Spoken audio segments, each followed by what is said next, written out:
You need to go into the black area of the.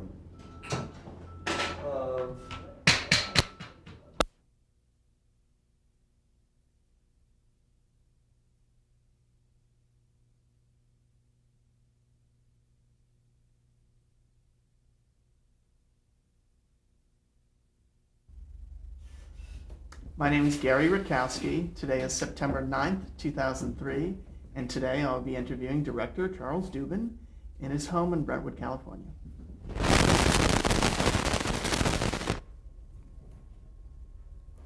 Okay, we'd like to start with some background questions. Can you first tell us what was your name at birth? At birth? Mm-hmm. My parents wanted to call me Shepsel, my first name, which is the Hebrew name for little lamb. And the doctor said, you can't call a boy Shepsel in this country. It's ridiculous. And he went through a bunch of names, all like Saul and all the Hebrew names, and they said no to all of them because Shepsel is Shepsel. And he finally said, how about Charles? And they said, fine. So that's my first name. The last name was my father's name, Dobronovsky, which is named after, believe it or not, the great Alexander Nevsky. And the Russians had a habit of calling people Gudnevsky, which is Dobronevsky. So that was my father's name, which when he became a citizen, my sister and I, with writer's cramp, said, hey, Pop, we can't go on with Dobron. Change your name. So I said, okay, Dubin, which means nothing. And there's not a Dubin I know who knows anything about where they got the name or why or whatever. But there are no other Dobronevskys. Can you spell that for me, Dobronevsky? Well, let's see. In good anglicized American Russian, it's D-O-B-R-O, Dobronevsky, N-E-V-S-K-Y, Dobronevsky. And did you have a middle name? When I was 12, one of my mother's brothers died, and his name was Sam. And she said, Charlie, would you take his name as a middle name in remembrance? And I said, sure. So the middle name was really my uncle's name, Sam. And you didn't get it until? Till I was 12. I had no middle name. Did you have any nicknames at any time? Nicknames? No. No, my mother, who was very sick, got to a point for a couple of years where she couldn't really vocalize. So to call me, she would say, Chachi, but that was it. I don't think I had any nicknames that I can remember.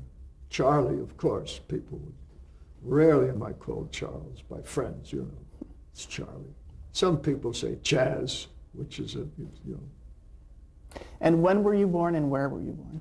Feb 1, 1919, at 98 Hart Street in the slums of Williamsburg, Brooklyn. Is that where you grew up? Basically until I was about 19 in Brooklyn, in different little places in Brooklyn, parts of Brooklyn. And what was your father's name, first name? His name in this country became Max. Mm-hmm. Why, I never knew, but his name in Russia, in the Tsar's army, was Mordecai Gerson, which is a Hebrew name, I guess. I think in Hebrew he used to say it's Mordechai Gershon, but in English, in the Russian army, Russian was Mordecai Gerson. And what did he do for a living? He was a bread baker, a terrific bread baker. Did you work in the shop when you were a kid? Only for a short time, but I was very lucky. When I was 15, I was picked up by a high school teacher. She told me I had a good voice. Would I sing in a church choir if she paid me $1 a Sunday? Well, $1 a Sunday in the Great Depression was a lot of money. So she gave me singing lessons and gave me the greatest singer in the world, a record of his in his book, and that was it. And I became a singer, and I was able to earn money when I was 19. I was singing in an octet in a big church on Madison Avenue, New York. I was earning as much as my father was, who worked 4 nights a week, got $35 a week for it. And I sang a Thursday night rehearsal and a Sunday morning service, and I got $35. So, what was your mother's name, and what did she do? Her name was Rebecca, and her last name was another Russian name, Seschelny. And she was a seamstress. A block away, I don't think you know about it, but there was a famous triangle shirt waist factory disaster. Women, employees jumped to their deaths. She was working a block away, 1912. And she was a seamstress. And your parents met here, married here? Well, they were first cousins in this city in Russia, in Bialystok. They knew each other, but didn't mean a thing. Then when they got here, they met each other, went around with a family, blah, blah, blah, and they fell in love. And here I am. And where did you go to high school? Tilden High School, Brooklyn, New York. And you said that you were already singing. By the time I was 15, yeah. Were you in theater in high school as well? Yeah, I, as a singing actor, I was doing little bits and pieces of things, yeah. Mm-hmm. And you went to college? I was lucky enough to get into Brooklyn College, which was a scholarship thing. No one had to pay, but you had to have an average, and I didn't think I had the average, but I did. So I went to Brooklyn College. And what was your major? I had 2 or 3, mostly really speech and English. I became a therapist to handle speech problems, stammering, stuttering, lisping, and so on, because I thought that's how I would have to earn my living. Huh. And in the meantime, of course, I was heavy into drama and so on at college. And how did World War II affect you and your family? Well, I was lucky. The Army rejected me because I had flat feet and ulcers, so I didn't have to go into the Army. And I had a sister, so we were not adversely affected, fortunately. You only had the one sibling, your sister? Mm-hmm. What is her name? Vivian. Okay. And after college, what was your attempt to get into acting? Well, it really began in college. I was acting and so on and singing, and I proceeded to start to teach speech and English at Thomas Jefferson High School in Brooklyn, but I hated it. I really hated it. So I stopped that and I went to the neighborhood Playhouse School of the Theater, which had a great faculty, just a wonderful bunch of people. Sandy Meisner was the teaching fellow, and he was really a great teacher. And Martha Graham taught us dancing 5 days a week. Unbelievable. What do you remember specifically learning from those two people? It's a funny thing. I remember learning how to act and direct thanks to Sandy Meisner. And from Martha, I was not really a dancer, although I had done some dancing and so on. But I learned about art, really what art means and how important it is if one is interested to study the right kinds of art. And she went into sculpture, she went into painting. She was wonderful, really a genius. Sandy was too. That's what I remember mostly. And so after you quit your, how were you earning a living? Oh, well, it's funny. I began delivering medicines for drugstores when I was 10. I hoped a lot. Then I was being paid to sing in church choirs. But I was in the theater while we weren't allowed to do it when I was at the neighborhood playhouse. Sandy wouldn't let people work as actors until they finished with him. He was that strict. But I sneaked off and got jobs as a singer or an actor and stuff like that. Well, what was your Broadway debut? Let's see. There was a number of off-Broadway shows, but the Broadway debut was The Merry Widow, an operetta where I sang, I acted, and I understudied 5 parts, 2 tenors, 1 baritone, and 2 basses. That was really the beginning of Broadway. And then we went on the road, of course. So did you think of yourself as an actor or a singer? Both. You see, I was trying to be what my idol was. My idol was this great Russian, Shalyapin, the greatest artist. To this day, I know he's the greatest artist who ever lived. In fact, he says in one of his autobiographies that if he hadn't been a singer, he would have been an actor. He was both. He was fabulous. So that was my ambition to be the next Shaliapin. What voice were you singing in? Baritone. Mm. Baritone. And what other experiences do you remember from your theater days as an actor in these early days? Oh, I remember a show that George Kaufman did a parody on Pinafore, that Gilbert and Sullivan. He called it Hollywood Pinafore. And Victor Moore and Bill Gaxton were the leads. And Shirley, a wonderful actress, played the leading lady. And it was much fun. And of all things, I played an assistant director in that. Strange but true. And that's one of the things I remember. Shirley Booth was the actor? That's the one. Thank you. Yeah, she was wonderful.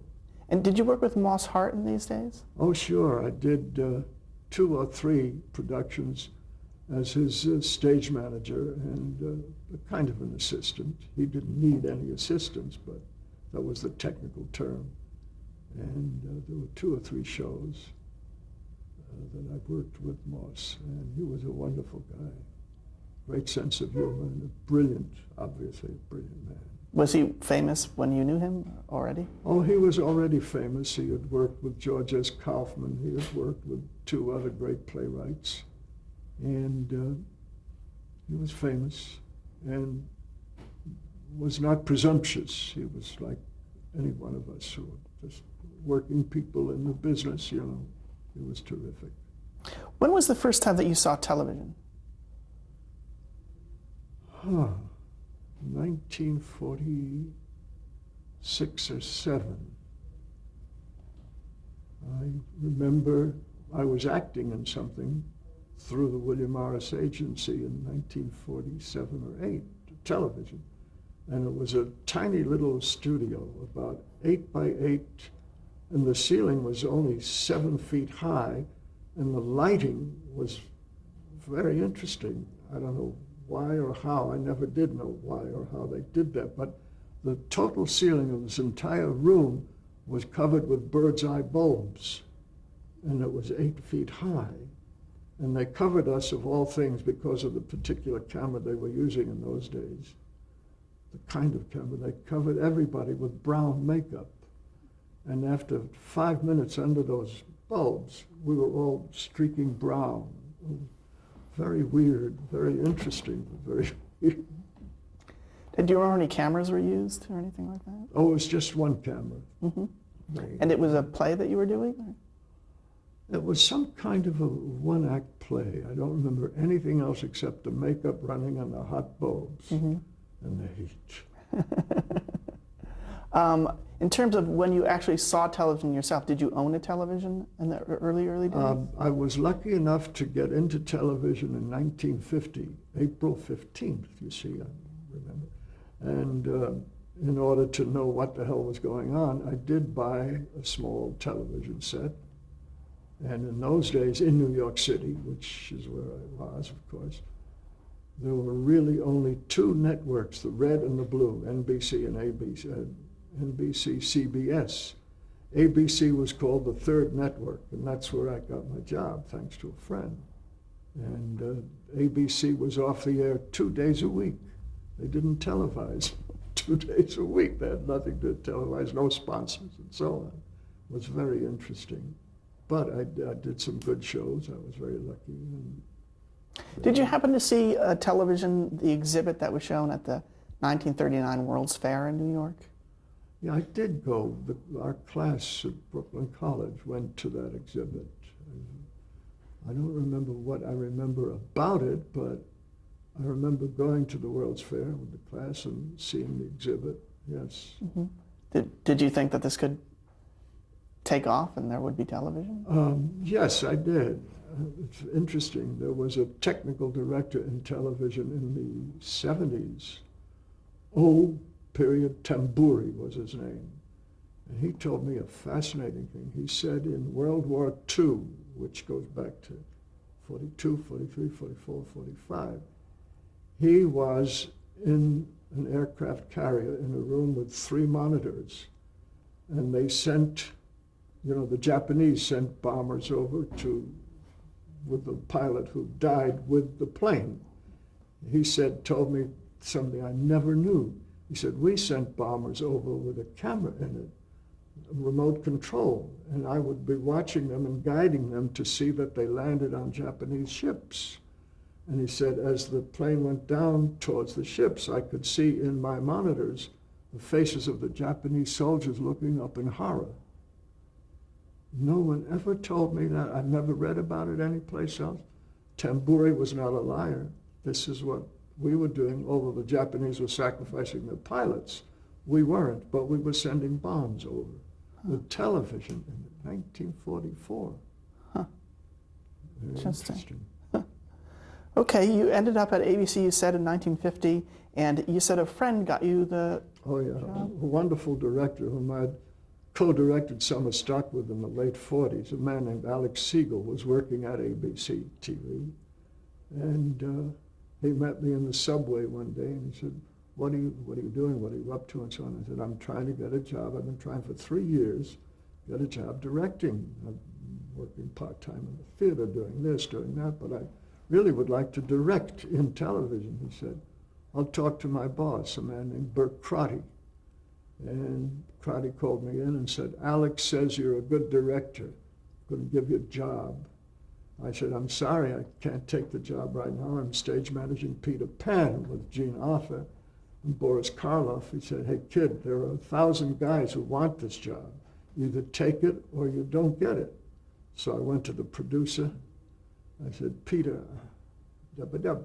He said, well, if you find a replacement, I'll let you go. And I found a replacement, and I was able to start on television, thanks to Alex Siegel. So you walk in the door at ABC. What were the studios like in those old days? They were hot. That's the first thing I remember. Standing in the control room, I was taken on an observation tour the day before I officially began to work. And it was noisy. It was, they had the loudspeakers in the control room, not in a separate audio booth. And it was a musical show. And it was noisy. I couldn't stand it. I turned to whoever was leading me around and said, if this is what it's like, I don't want to work in this medium. And of course, drama was different. So that's what I remember distinctly about my first, and wondering at the mass of cables and plugs and things that were all over the place. But that was the way it was done. And what was your title when you first started? I began as an associate director. In television, they called them associate, as opposed to in film, people are called assistant directors. Television were associate directors. So what are the kinds of things that you did? What was it, let's say, a typical day? The first thing I did as an associate director was what did they call it? They raced on skates. I forgot the name of the derby. Roller derby? Roller derby. That was the first thing. And I was an assistant director, associate director, and the director, a wonderful guy named Kortstein, said, hey kid, why don't you go bring the crew some Cokes? That was the first thing I did. I brought Cokes for the crew. And it was a mysterious thing. It took me a while to get used to and know how to use the medium, but I was lucky. People were very nice to me. So these were remotes that were being done? The first things I worked on were remotes, yeah. And how did you work your way up to being a full-fledged director? Oh, Bert Crotty said to me when he hired me, he said, in 3 months, kid, I'll promote you to be a director. And I went home and thought, yeah, sure. In 3 months, he promoted me to be a director and gave me dramatic shows to do. He knew I had come from the theater, but I never thought it would really happen that way, but it did. First show he gave me to do was a thing called Crime with Father, about a father and his daughter who were detectives, as it were. And it was fun to do. It was a show, I was working, so. What were some of the other shows you worked on? Well, unfortunately, from that I went on to things like Pulitzer Prize Playhouse, where we did plays by great Pulitzer Prize writers. And I did the best thing I remember doing, other than MASH, which came much later, of course. The best thing I did was a series called Omnibus from 1953 to 1958. Ford Foundation sponsored 5 years, for Robert Sordek, who had been a VP at ABC TV, which is how I got to the thing. And it was an hour and a half every Sunday afternoon. Very few viewers compared to nighttime shows. But he engaged the great artists of the time, all of them, singers, actors, dancers, pantomimists, Marcel Marceau, people like that. And there I was. And somehow, one day he said to me, Charles, the man who's working with Leonard Bernstein isn't getting along, and Lenny doesn't like him. Do you read music? Well, I had been playing the violin from the time I was 10. I'd been singing since, so I said, yes, I read music. He said, okay, see how you work out with Lenny Bernstein. Well, I did all the Lenny Bernstein shows after that, and that was just fabulous. I also worked with Agnes DeMille, and, just it was a great 5 years. All right, let me take you back just for a second before Omnibus, talk about some of the shows like Pulitzer Prize Playhouse. Do you remember the kinds of people you worked with on that show? Let's see. Thomas Mitchell in Skin of Our Teeth by Thornton Wilder. Oh, God. June Havoc, Shepard Strudwick. Let me think. Pulitzer Prize Playhouse. A long time ago, 53 years ago. They engaged Anthony Quinn, Vincent Price. The funny thing about Vincent Price was there was a show called Monsieur Beaucaire, which had been a movie. Even Bob Hope played it, I think. But Vincent Price, William Morris owed him a show. And along came Monsieur Beaucaire, and they said to me, Vincent Price is going to play the part. And I said, Vincent Price, Monsieur Beaucaire, doesn't quite. They said, we owe him a show, he's going to play the part. Well, it was live television, and there were no rehearsals except the moment before we actually shot the scene. And we get to the scene where he is escorting, I forgot the wonderful actress who played the young lady. He's escorting her down the street, and two ruffians come along, and he's supposed to, as Monsieur Beaucaire could, supposed to fence and defeat them. So we get to the moment, I said, okay, Vincent, you pull your rapier or your foil, and da-da-da. He said, I don't fence, Charles. I said, I beg your pardon. He said, I don't fence. I said, well, how could you take the part? He said, I didn't take the part. William Morris insisted I do this. So a little quick shuffling around. We got his two assistants to fence, and he got knocked out at the beginning of the door. It was the only thing I could do. And they fenced the villains, and he came off being a hero. But he was wonderful. He was such fun. At the very end of the show, in dress rehearsal, he pulled a trick. I hope I'm not wasting time telling you this. Everyone was dressed, in the manner of 18th century. And Hugh Griffith, a wonderful British actor, played the ambassador who came in at the very end, and to greet Monsieur Beaucaire and tell him that we know you're the prince and you can't be Monsieur Beaucaire anymore. And he came in dress rehearsal with this wonderful hat and bent down and said, Your Highness. And Vincent Price in dress rehearsal said, I'm not Your Highness, she's Her Highness. Well, everybody broke up. And we knew he was going to, we thought he would do it on the air, live. So we get to the moment the guy takes his hat off, and all the actors laugh on the air. And he didn't do the wrong thing. He let them laugh, and then said the right thing. He was a very funny, wonderful guy.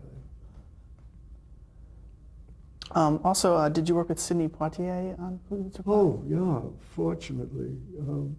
One of the shows, two shows, there was one about General Robert E. Lee, and we needed a black servant, and I knew Sidney from his work in the Harlem Theater with Negro people, as they were called in those days. And I asked Sidney, would he mind playing a servant? He said, Charlie, I wouldn't mind playing anything. He was running a little cafe way up in Harlem, and that's how he earned his living. And so he played this servant with Robert E. Lee, and he did something that was so unusual. That one scene, he had to not back out, I gave it away. He had to exit the room. And he said, "Charles, would you mind if I exited and never turned my back on the general?" Sounds great. And it was such an interesting moment that this black servant walked out backwards, never turned his back on General Robert E. Lee. Then we did another show where he played the lead with Tommy Mitchell. He was a terrific actor and one of the kindest human beings I've ever met. How did you initially meet him? It was an organization that was trying to get Negro theater started in Harlem, and I was involved. And he and Harry Belafonte were among the kids. We were all kids, same age and stuff like that at that time. That's how I met him, trying to organize theater. Can you talk a little bit about the phenomena of live television? What did it feel like moments before you went on the air on one of these shows? Scary. That's the best way I can put it. It was very interesting. The mistakes that happened in the theater, you see, if you make a mistake, and I had been in the theater, all of us had been, I think. There's another performance the next night, or that night. And a mistake is only a mistake, but in live television, it was one time only.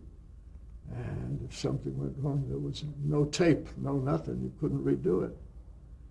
And I remember Ruth Chatterton, who was a great actress, was playing in a play about Emily, the great poet from Amherst, Emily Dickinson, and she played her sister. And she begged Otto Kruger at the very end of the play, which was New Year's Eve, 1899, I beg your pardon. And she asked him for permission to publish Emily Dickinson's Letters to the World. And he gave permission, and she was supposed to say, "Happy New Century, brother," last line of the play. And she was so caught up in the moment of gratitude that she said, "Happy New Year, brother," which kind of vitiated the whole ending of the show. She didn't know she had said it. I went downstairs after to the dressing rooms, as always, to say good night, thank you. She looked at me before I could say a word, and she began to cry. Only then did she realize what she had said instead of Happy New Century. Very interesting. That's one of the things. All right, you also worked on a show called Opera versus Jazz. Oh, yeah. Early on in '52, I think, at ABC. Mostly what I remember is we tried to get an opera singer. It was a 15-minute show. An opera singer and a jazz musician or singer. And the only one I remember is Jan Pierce. And the reason I remember Jan Pierce is that when I was 16, having just begun to sing, my uncle, George, one of my uncles, had grown up in Lower Manhattan with Jan Pierce, whose name at that time had been Pinky Perlmutter. So George said to me, "Hey, you want a good singing teacher? I'll take you to Pinky's singing teacher." And so then I met Jan Pierce years later, and I said, didn't call him Pinky, of course. I said, "Do you remember my Uncle George?" He said, "I not only remember George, I remember you. How's it going, kid?" He was wonderful, but what a singer. Toscanini, you know, the great Toscanini picked Jan Pierce to do all those recordings. Of all the tenors at the Metropolitan, Toscanini picked Jan Pierce to record La Boheme and a few others. Okay, we're going to stop there and change the Sure. tapes.